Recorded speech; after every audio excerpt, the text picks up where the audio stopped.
మీరు credit card వాడుతున్నారా? అయితే ఈ వీడియో మీకోసమే. స్కిప్ చేయకుండా లాస్ట్ వరకు చూడండి.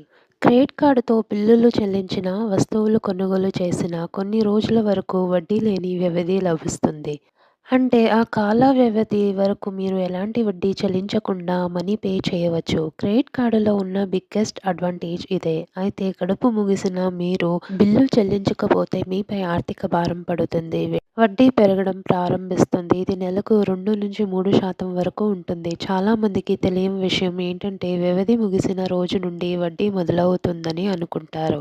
కానీ లావాదేవీ జరిగిన తేదీ నుంచి వడ్డీ స్టార్ట్ అవుతుంది. కాబట్టి చెల్లించని బిల్లుపై అదనపు వడ్డీని నివారించడానికి వీలైనంత త్వరగా క్రెడిట్ కార్డ్ బిల్లును క్లియర్ చేసుకోవాలి. ఈ కాల వ్యవధి 20-50 రోజుల మధ్య బ్యాంకును బట్టి ఉంటుంది.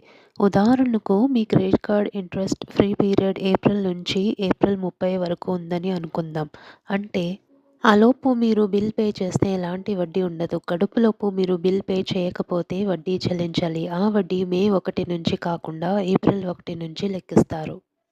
ఒకతను క్రెడిట్ కార్డ్ నుంచి డబ్బులు తీసుకొని మళ్ళీ దాన్ని రిటర్న్ పే చేయడం మర్చిపోయాడు. ఇప్పుడు అది 22,00,000 బిల్ అయింది. ఏమిటంటే క్రెడిట్ కార్డ్ డ్యూ కట్టకపోవడంతో బ్యాంకుకు తన ఫ్రెండ్ ఏకంగా 22,00,000 బాకీ పడినట్లు ఓ వ్యక్తి రెడ్డిట్‌లో పోస్ట్ చేశాడు. నా ఫ్రెండ్‌కు బ్యాంక్ నుంచి 22,00,000 బాకీ ఉన్నట్టు నోటీస్ వచ్చింది. 2007లో తన క్రెడిట్ కార్డ్ ద్వారా రూ. 299 లావాదేవీ చేసి దానిని మర్చిపోయాడు.